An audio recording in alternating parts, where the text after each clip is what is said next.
शिक्षाविदों, विशेषज्ञों, उद्योग जगत के प्रतिनिधि सहित सभी पैनलिस्ट और सभी प्रतिभागियों का भी मैं इस वेबिनार में हार्दिक स्वागत करता हूं। आज के हमारे इस वेबिनार का उद्देश्य प्रतिभागियों से उनके महत्वपूर्ण सुझाव प्राप्त करना, जिससे कि बजट संबंधित घोषणाओं का सफलतापूर्वक क्रियान्वयन हो सके। अब मैं माननीय प्रधानमंत्री जी से सादर अनुरोध करना चाहूंगा कि मान्यवर हमें संबोधित करने का कृपा करें। फाइनेंशियल सेक्टर से जुड़े आप सभी साथियों को नमस्कार। आप भली भांति परिचित है कि इस वर्ष के बजट में फाइनेंशियल सेक्टर से जुड़े अनेक बड़े कदम उठाए गए हैं। बैंकिंग हो, नॉन बैंकिंग हो या फिर इंश्योरेंस हो, फाइनेंशियल सेक्टर से जुड़े हर पहलू को मजबूत करने के लिए एक रोड मैप इस बजट में हमने प्रस्तुत किया है। पब्लिक सेक्टर से जुड़े संस्थानों को हम ताकतवर बनाएंगे और कैसे बनाएंगे, प्राइवेट सेक्टर के पार्टिसिपेशन का विस्तार कैसे करेंगे, इसकी भी एक झलक इस बजट में आप देखते हैं। अब बजट के बाद ये संवाद इसलिए अहम है क्योंकि पब्लिक और प्राइवेट दोनों को ही मिलकर इन सारी बातों को आगे ले जाना है। सरकार की प्राथमिकता, सरकार की प्रतिबद्धता आपको पता होनी चाहिए और इससे भी ज्यादा महत्वपूर्ण यह है कि आपके सुझाव, आपकी शंका आशंका, इसका पूरा पता सरकार को भी होना चाहिए। 21वीं सदी में हमें देश को जिस गति से आगे ले जाना है, उसमें आपका सक्रिय योगदान, प्रोएक्टिव, मैं समझता हूं यह बहुत ही आवश्यक है। और इसलिए आज की ये बातचीत मेरी दृष्टि से दुनिया की जो स्थिति है उसका फायदा उठाने के लिए बहुत ही महत्वपूर्ण है। साथियों, देश के फाइनेंशियल सेक्टर को लेकर सरकार का विजन बिल्कुल साफ है, कोई इफ्स एंड बट्स की जगह नहीं है। देश में कोई भी डिपॉजिटर हो या कोई भी इन्वेस्टर, दोनों ही ट्रस्ट और ट्रांसपेरेंसी अनुभव करे, ये हमारी सर्वोच्च प्राथमिकता है। देश की वित्तीय व्यवस्था चलती ही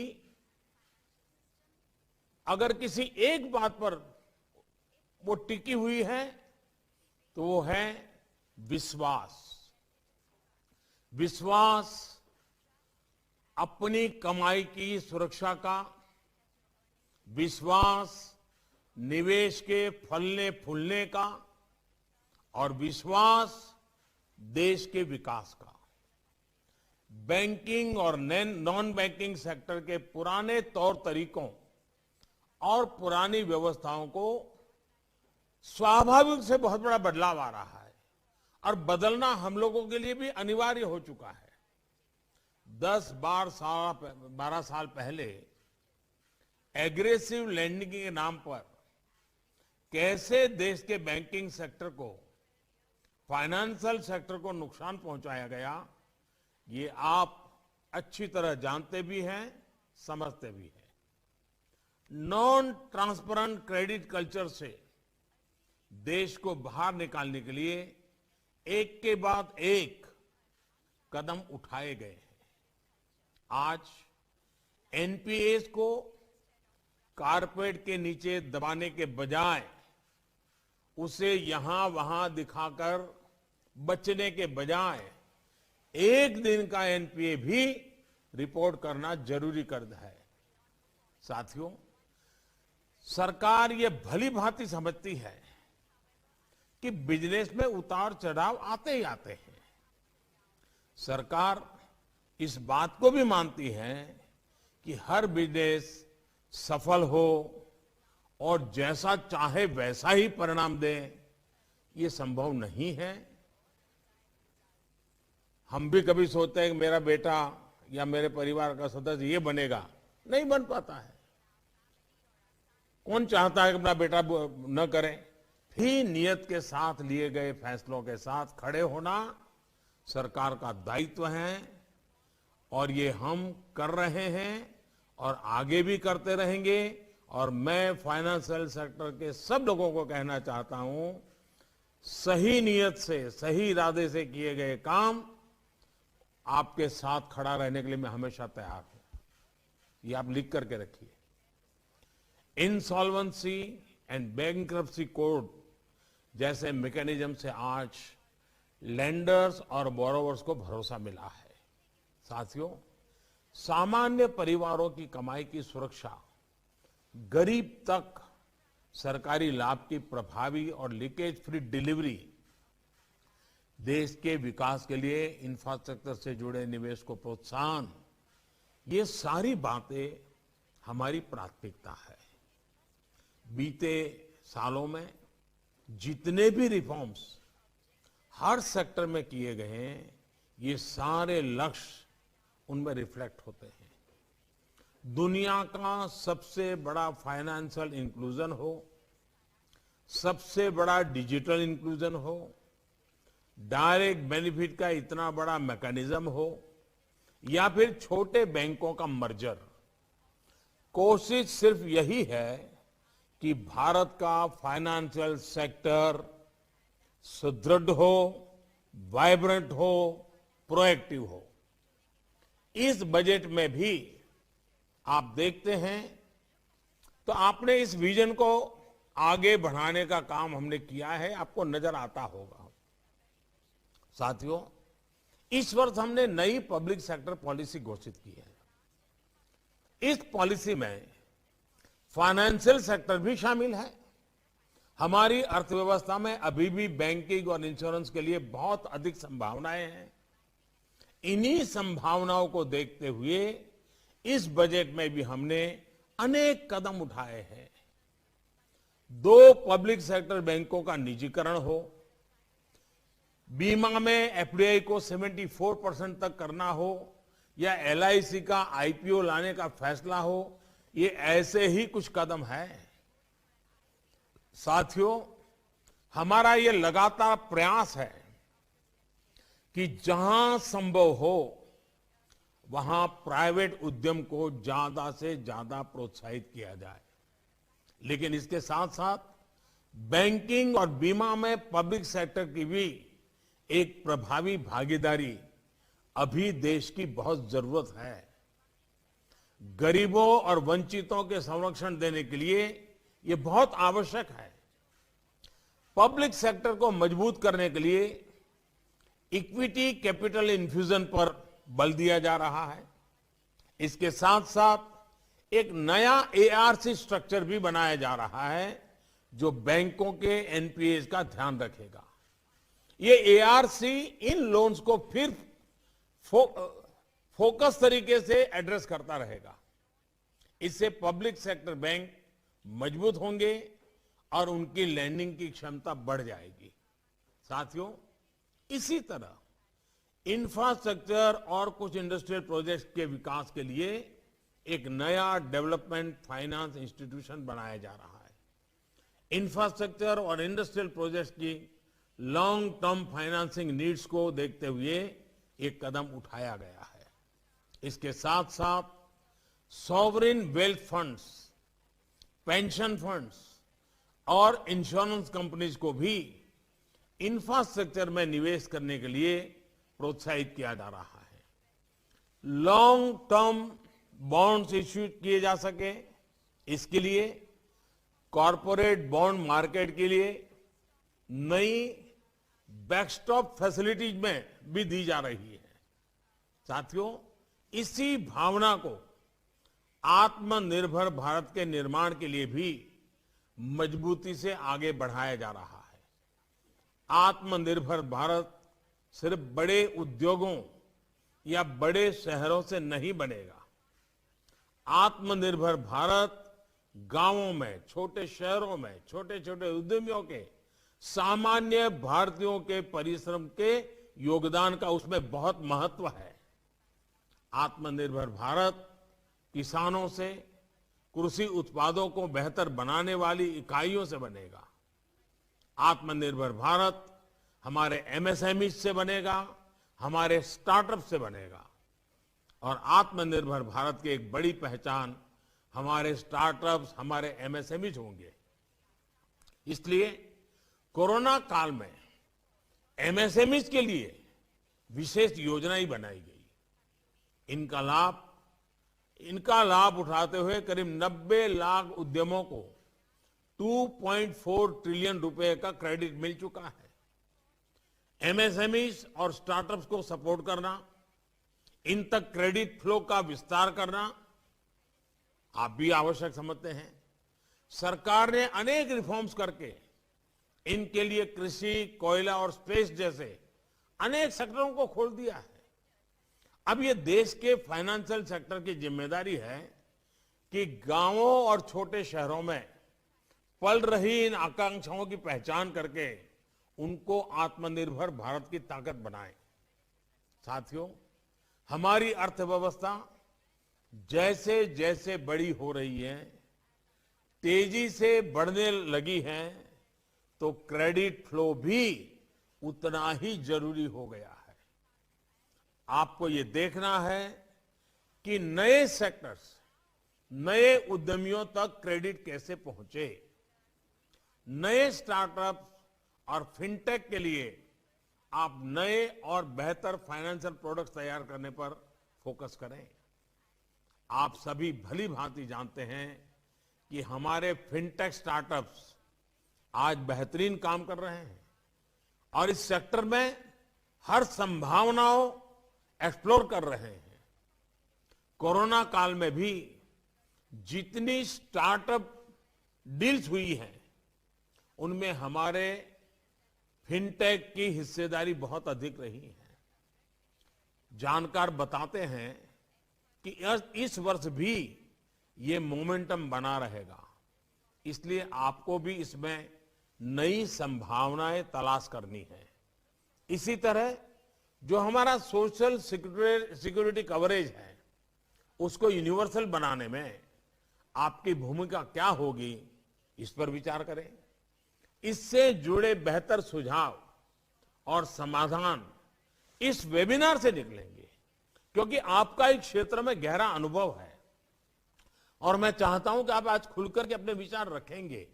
और मेरा पक्का विश्वास है कि आज के मंथन से जो अमृत निकलेगा वो आत्मनिर्भर भारत के भी काम आएगा, जन कल्याण के कामों के लिए भी आएगा और आत्मविश्वास को गहरा करने के लिए भी काम आएगा। साथियों, बीते वर्षों में टेक्नोलॉजी के बेहतर इस्तेमाल ने, नई व्यवस्थाओं के निर्माण ने फाइनेंशियल इंक्लूजन में बहुत बड़ी भूमिका निभाई है। आज देश में 130 करोड़ लोगों के पास आधार कार्ड, 41 करोड़ से ज्यादा देशवासियों के पास जनधन खाते हैं। इनमें से करीब 55% जनधन खाते महिलाओं के हैं और इनमें करीब 1.5 लाख करोड़ रुपए जमा है। कोरोना काल में भी इन जनधन खातों के कारण लाखों बहनों को सीधी मदद तेजी से देना संभव हो पाया है। आज यूपीआई से हर महीने एवरेज 4 लाख करोड़ रुपए से अधिक का लेन देन हो रहा है और रुपे कार्ड की संख्या भी 60 करोड़ पहुंच चुकी है। आधार की मदद से instant authentication, India post bank का विशाल नेटवर्क, लाखों कॉमन सर्विस सेंटर के निर्माण ने फाइनेंशियल सर्विसेज को देश के दूर दराज वाले इलाकों तक पहुंचा दिया है। आज देश में 2 लाख से ज्यादा बैंक मित्र Aadhaar enabled payment system AEPS device की मदद से गांवों में लोगों के घर तक बैंकिंग सेवा को लेकर पहुंच रहे हैं। 1.25 लाख से ज्यादा पोस्ट ऑफिसेज भी इसमें मदद कर रहे हैं। आप ये जानकर हैरान रह जाएंगे कि पिछले साल अप्रैल से लेकर जून के बीच इन बैंक मित्रों ने अपने एईपीएस डिवाइस से 53,000 करोड़ रुपए से ज्यादा का लेन देन करने में ग्रामीणों की मदद की है। और हमें ये याद रखना है कि ये कोरोना का वो समय था जब भारत में लॉकडाउन था। साथियों, आज भारत गर्व कर सकता है कि देश का करीब करीब हर वर्ग किसी न किसी रूप से देश के फाइनेंशियल सेक्टर में इंक्लूड हो चुका है। देश अब दशकों के फाइनेंशियल एक्सक्लूजन से मजबूत हो रहा है। सबका साथ, सबका विकास, सबका विश्वास, इसका मंत्र फाइनेंशियल सेक्टर में स्पष्ट दिखता है।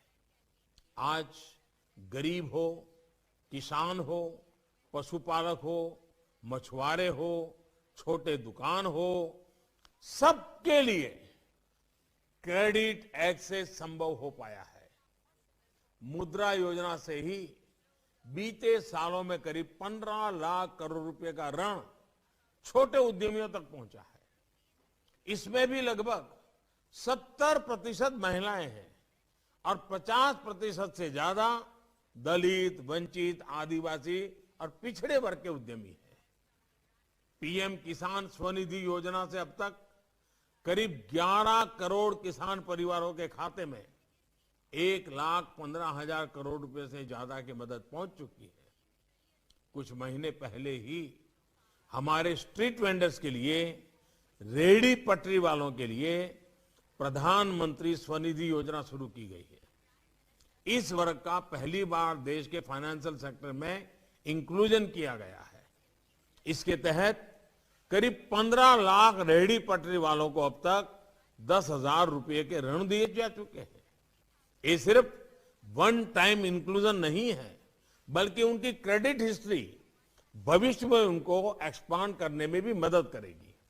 इसी तरह ट्रेड्स और पीएसबी लोन जैसे डिजिटल लैंडिंग प्लेटफॉर्म से एमएसएमईज को सस्ता ऋण तेजी से मिल पा रहा है। किसान क्रेडिट कार्ड जैसी सुविधा तेजी से इनफॉर्मल लैंडिंग के कुचक्र से छोटे किसान को, पशुपालक को, मछुआरे को बाहर निकाल रही है। साथियों, अब प्राइवेट सेक्टर को भी कहीं न कहीं विचार करना होगा कि हमारे समाज के इस सेक्शन के लिए इनोवेटिव फाइनेंशियल प्रोडक्ट्स आप कैसे निकालते हैं। जो हमारे सेल्फ हेल्प ग्रुप है, उनमें मैन्युफैक्चरिंग से लेकर सर्विसेज तक हर सेक्टर में बहुत बड़ी कैपेबिलिटी है। ये ऐसे ग्रुप्स हैं जिनका क्रेडिट डिसिप्लिन हमेशा आपने अनुभव किया है बहुत बेहतरीन रहता है।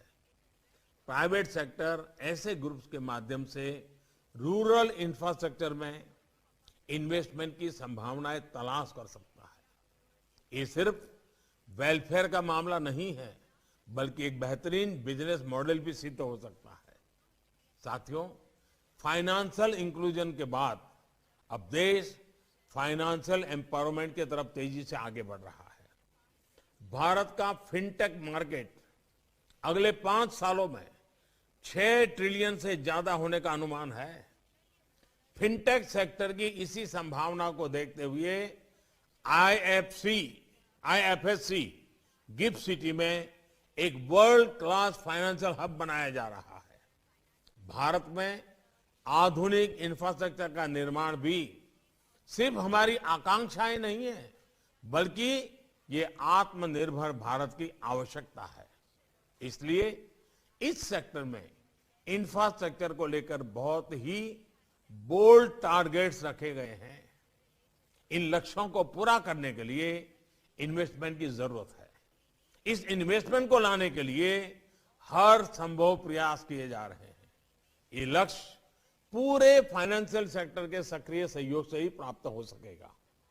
साथियों, हमारा फाइनेंशियल सिस्टम मजबूत हो, इसके लिए अपने बैंकिंग सेक्टर को सशक्त करने के लिए भी सरकार कमिटेड है। अब तक जो बैंकिंग रिफॉर्म्स किए गए हैं वो आगे भी जारी रहेंगे। मुझे विश्वास है कि रिफॉर्म्स को लेकर और बजट में तय प्रावधानों के इम्प्लीमेंटेशन को लेकर आपकी तरफ से सार्थक सुझाव मिलेंगे। मुझे पूरा विश्वास है कि देश और दुनिया के इस क्षेत्र के महारथी आज पूरा दिवस इस विषय पर हमारा मार्गदर्शन करने वाले हैं। आपकी एक एक बात मेरी सरकार के लिए बहुत मूल्यवान है। आप बिना संकोच आगे के रोड मैप के लिए हम क्या कर सकते हैं, हम मिलकर के कैसे आगे बढ़ सकते हैं, आपकी कोई कठिनाइयां हो तो हम कैसे दूर कर सकते हैं, आप जिम्मेवारी लेकर के देश को कैसे आगे बढ़ाने में भागीदार बन सकते हैं, इन सारे विषयों को एक एक्शनेबल पॉइंट के साथ, रोड मैप के साथ, टारगेट के साथ और समय सीमा के साथ आज की चर्चा से हम बहुत बड़ा लाभ उठाना चाहते हैं। मुझे विश्वास है कि आपका ये समय मूल्यवान है, उससे भी मूल्यवान आपके सुझाव है और हमारा संकल्प है। बहुत बहुत धन्यवाद।